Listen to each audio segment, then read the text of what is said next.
Good morning. Welcome to Rooted and Relevant, and happy President's Day on February 16th today. And President's Day obviously has incorporated an emphasis on the marvelous design that God gave our country and the presidents that have served to lead it. But it really commemorates the birthday of George Washington. And George Washington, if you study his life, it is a wonderful example of a life lived with integrity and character. He understood the very core of what relationships required, and that is that a man would be true to his word, that a man would be true to a moral standard that God had created in his word, and that character characterized by a tenderness to what George Washington would say, your conscience.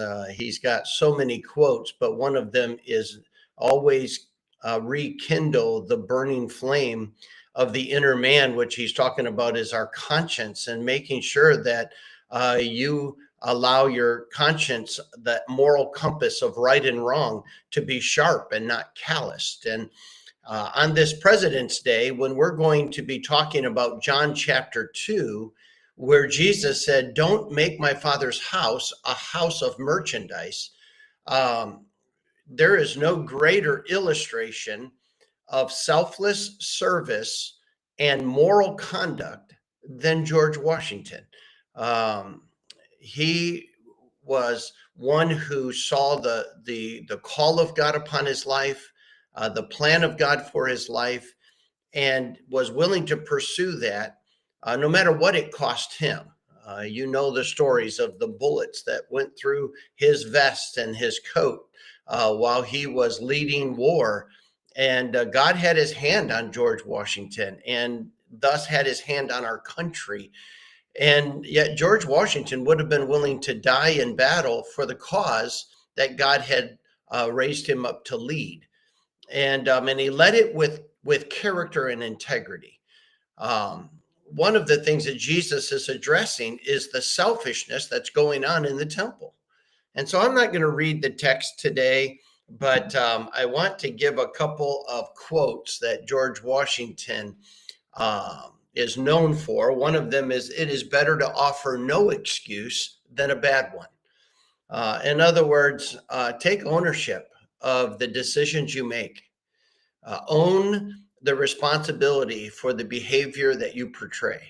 Don't justify it by blaming, because no excuse is better than a poor one or a bad one. And I think that's good advice.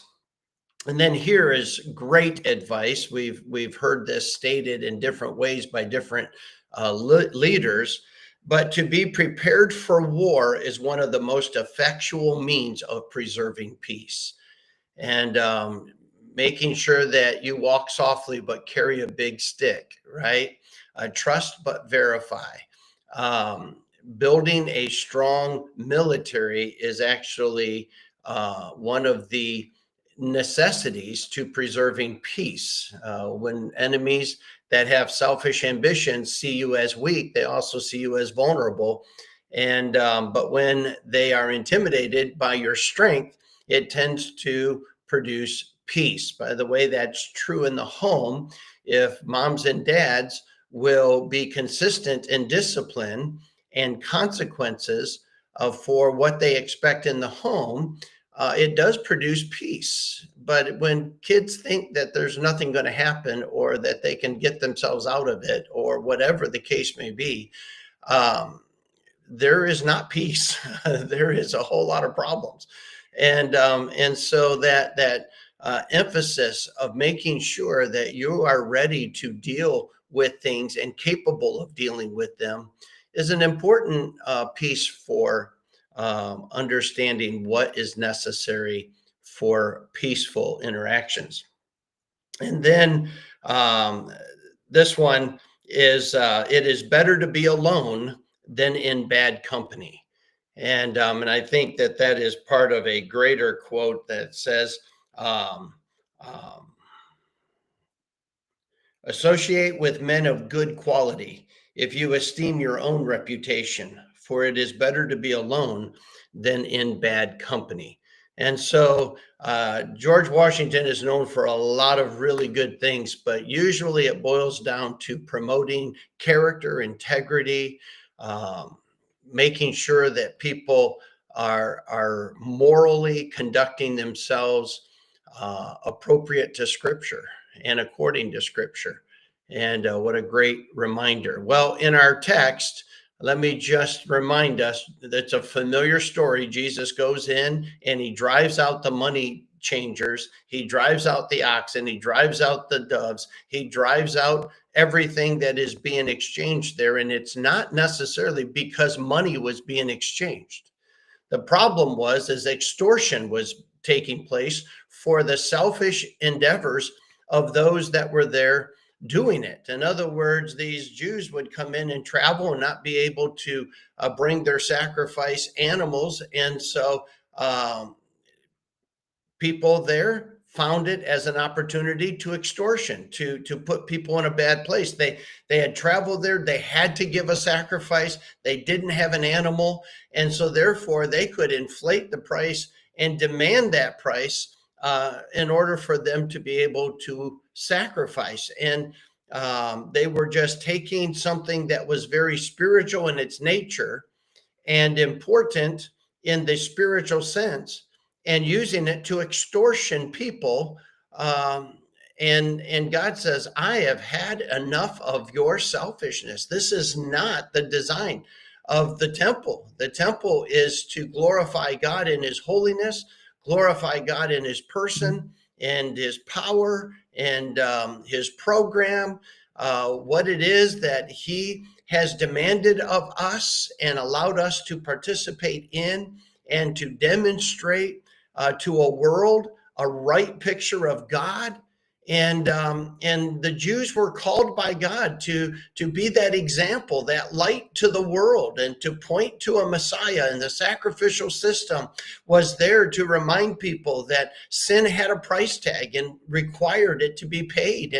And these men were taking something so sacred and using it to extortion.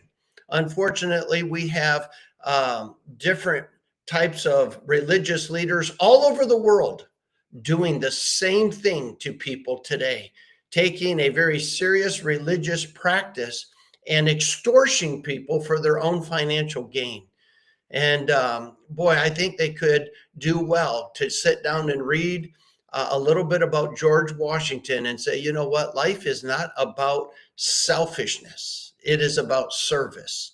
It is not about you doing what you want. It is doing what God says is right. And so as we go through President's Day today, I think we can remind ourselves, are we extorting opportunities, using people and opportunities for our own selfish ambitions? Or are we utilizing the things God has given to us, the opportunities God has given to us, even the things he's commanded of us? Are we using them to help people come to a right conclusion of God? Or are we using them to enhance their opinion of us? And so there's the lesson for today, is to remember that as we honor the memory and the service of George Washington and the presidents who have served our country today, remember this, that it is about integrity and character and who you really are and how it's manifested in the world around you and the places that you serve. God bless you. Hope you have a great day. I'm headed out to the Flip House today, and we had a great time last weekend catching up with our kids and grandkids in Michigan. And thank you for praying for our travel. Thank you for praying for the funeral. The funeral was God honoring, and we thank God for Tim's life and how he lived it for the Lord, and so many that were there to honor him and to support the family. And thank you for praying, and we appreciate that so much. God bless you. I'll look forward to seeing you again tomorrow.